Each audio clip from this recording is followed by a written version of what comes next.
prepared to pay you for the information. I'm not leaving my fate up to chance. Nor am I.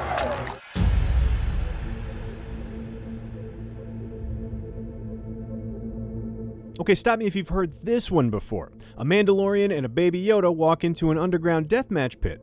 See, he's on a quest for more of his kind and hopes one-eyed John Leguizamo can light his path.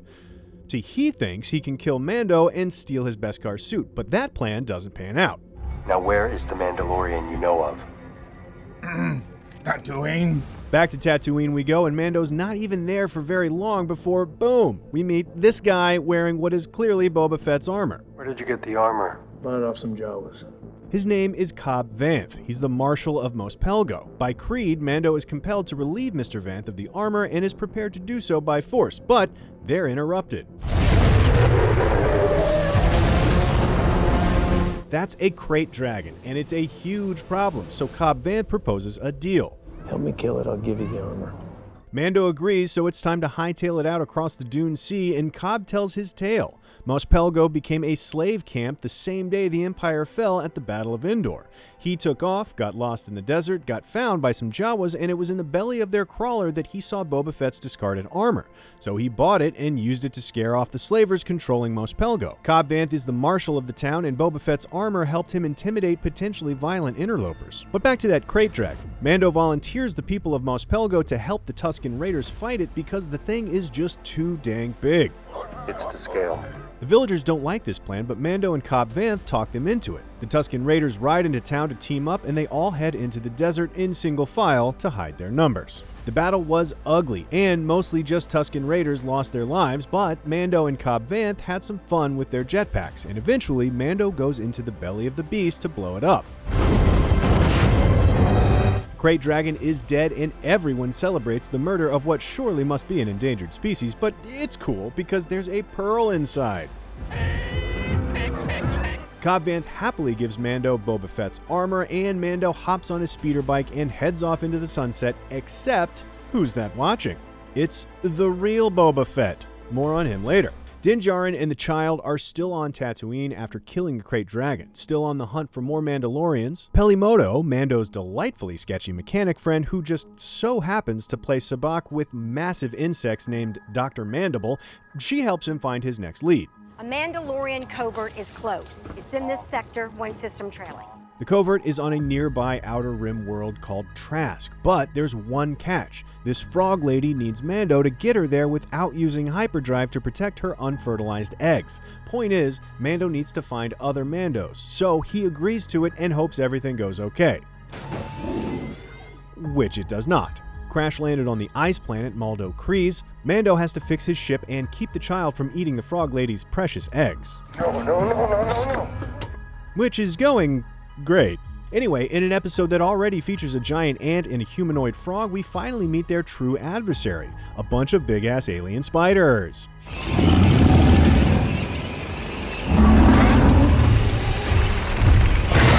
And just like that, we got arachnophobia in space. Mando, the Child, and the Frog Lady scramble back to the Razor Crest with the creepy crawlies on all sides, and it looks like they might all be headed to that big bounty hunt in the sky before...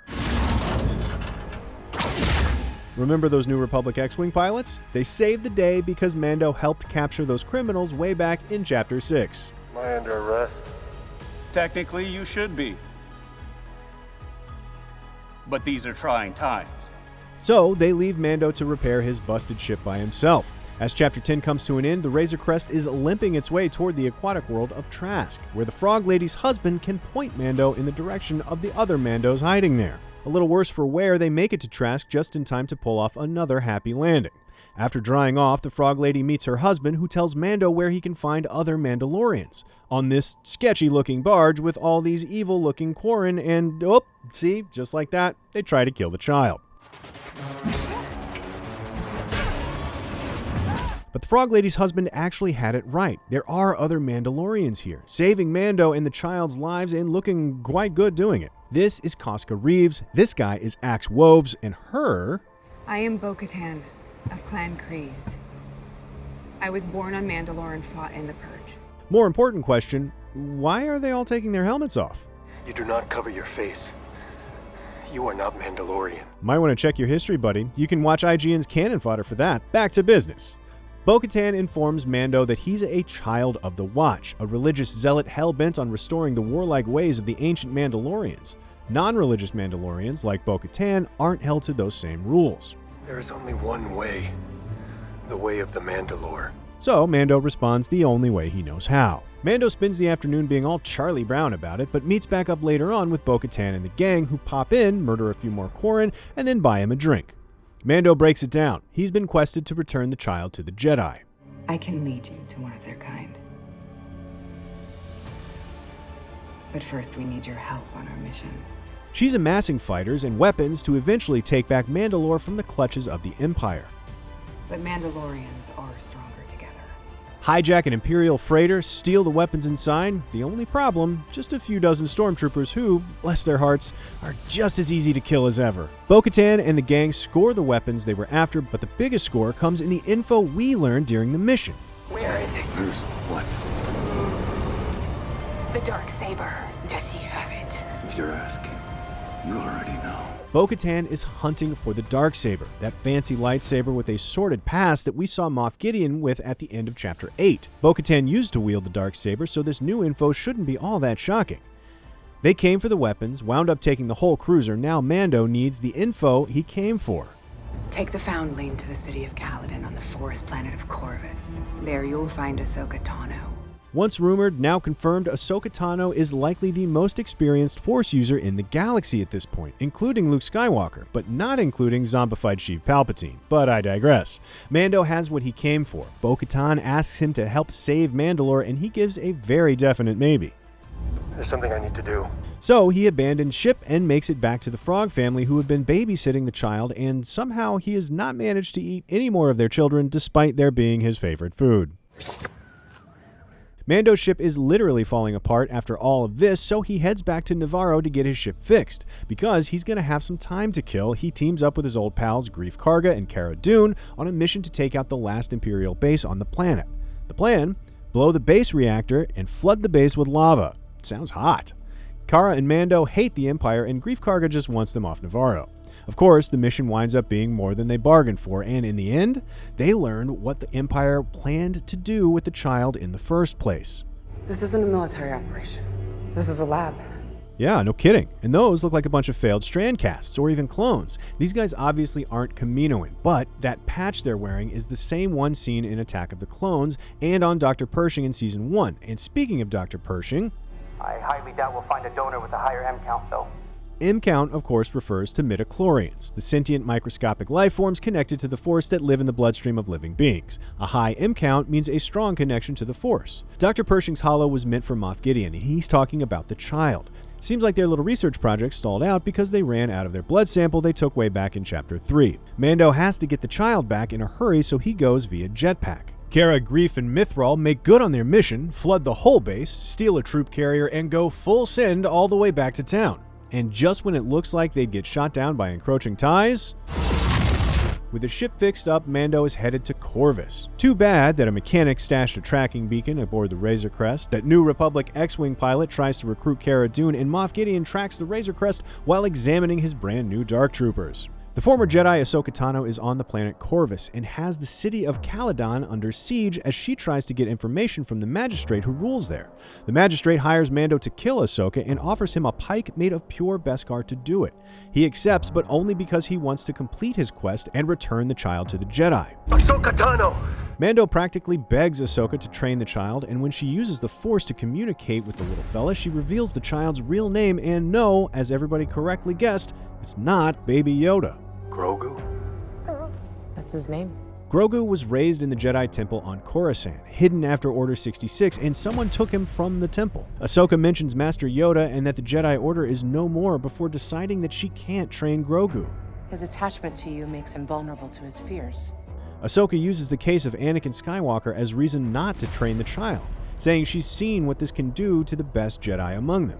I will not start this child down that path. Mando insists that Grogu be trained and offers to help Ahsoka liberate the town and get what she wants from the magistrate, Morgan Elsbeth. A Mandalorian and a Jedi? They'll never see it coming. And even though they kind of do see them coming, it doesn't help them very much. Mando and Ahsoka carve their way through the magistrate's ranks without much trouble. Mando stands off with Michael Biehn, while Ahsoka duels the magistrate, ending with another huge character reveal. Where is Grand Admiral Thrawn? The magistrate defeated, the town liberated, Mando has a quiet moment saying goodbye to Grogu, since surely this honorable Jedi wouldn't dare go back on her word. I cannot train him. Mando reminds her that he held up his end of the deal, and Ahsoka punts. She tells Mando to take Grogu to a temple on the planet Tython that's strong in the Force, so another Jedi out there in the galaxy could sense Grogu's presence and seek him out. Only problem? There aren't many Jedi left. Somehow satisfied with this blatant bait and switch, Mando heads off for Tython while Ahsoka, as ever, is off traveling her own path. Djarin and Grogu make it to Tython, and pretty much the second they get there, a familiar ship arrives. That is Slave One, famously piloted by Boba Fett and his father Jango Fett before him.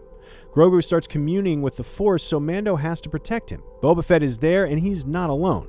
Ming-Na Wen returns as mercenary Fennec Shand, now serving a life debt to Boba after he saved her in the Tatooine desert and gave her machine guts. Boba Fett makes it clear what he wants. The armor was my father's.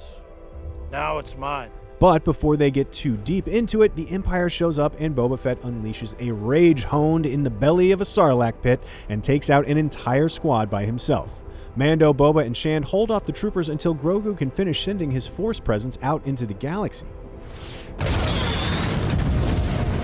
So much for those repairs. Moff Gideon and the Empire track the Razor Crest to Tython and nuke the ship from orbit just before a squad of Dark Troopers swoop in and grab Grogu before Mando can. Because Boba Fett made him take off his jetpack earlier, and they take Grogu to Moff Gideon's cruiser and make the jump to hyperspace. Boba Fett convinces Mando the armor belongs to a Fett because he and Papa Jango wrote their name and phone numbers on it with a hologram marker, and Mando lets him have it. In return, Boba Fett and Fennec Shand tell Mando that they are in his debt and will help him retrieve the child. Mando goes back to Sheriff Cara Dune for help. He wants to spring the criminal Mayfeld, a.k.a. the first Star Wars character with a Boston accent, to help him track down Gideon's cruiser. Speaking of Gideon's cruiser, we see that Grogu is on board, scared out of his mind, and using the Force to bash stormtroopers together like action figures in a sandbox. Moff Gideon reminds us he's a villain by brandishing the Darksaber at a terrified infant, and he's creepily excited to get back to his mysterious science project. Send an encrypted message to Dr. Pershing. Let him know we have got our donor. The ex-Imperial Mayfeld is toiling away in a New Republic prison camp after Mando got the best of him back in Chapter 6. Luckily for him, Cara Dune springs him out. Let's go. I've got a job for you. The gang takes a ride in Slave One to Morak, where the Imperial remnant is mining Rhydonium, a super explodable starship fuel. Mayfeld is going to help Mando hack an Imperial terminal to track down Moff Gideon. First step, Mando can't waltz in there wearing his beskar, so... Tank Trooper Mando! What's up, new action figure? So here's the plan. Kill some troopers, take their gear, and use it to infiltrate the facility. Simple enough plan, except... Land pirates! They're quickly dispensed with some good old-fashioned fight scene on top of a moving vehicle, and so Mando and Mayfeld make it to the facility. In order to access the network, the terminal has to scan your face. This is for Lil Baby Grogu, so all bets are off, and so is Mando's helmet. Mayfeld goes along with the plan and helps a visibly uncomfortable Din Djarin get through a tense drink with Imperial officer Valen Hess, with social graces and table manners he surely learned on the streets of South Space Boston. Boring conversation anyway. They got the info on Gideon's cruiser, and getting tired of all this sneaking around, Mayfeld and Mando blast their way out thanks to Cara and Fennec covering them from a distance, and Boba Fett swooping in with Slave One.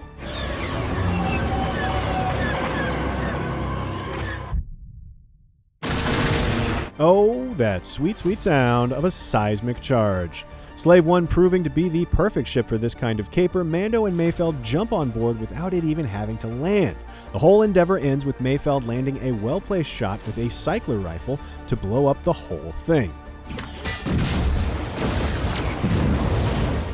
Like any responsible marshal of the New Republic would, Cara Dune lets Mayfeld go on the spot. A development he is also somehow extremely chill about, but it's Mando who displays zero chill by sliding into Moff Gideon's DMs with a familiar threat. You have something I want.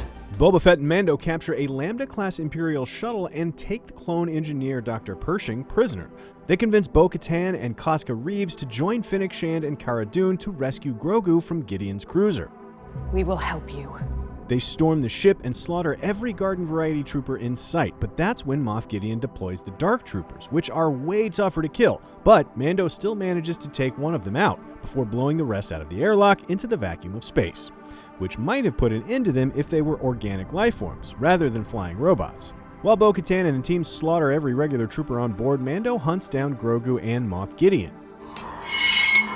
And we got a pretty cool lightsaber duel, despite neither party being a Force user. Gideon put the Darksaber to good use, and Mando fended him off with that cool pure beskar pike. Obviously, Mando is victorious and brings a captive Gideon back to the bridge. The Darksaber, it belongs to you.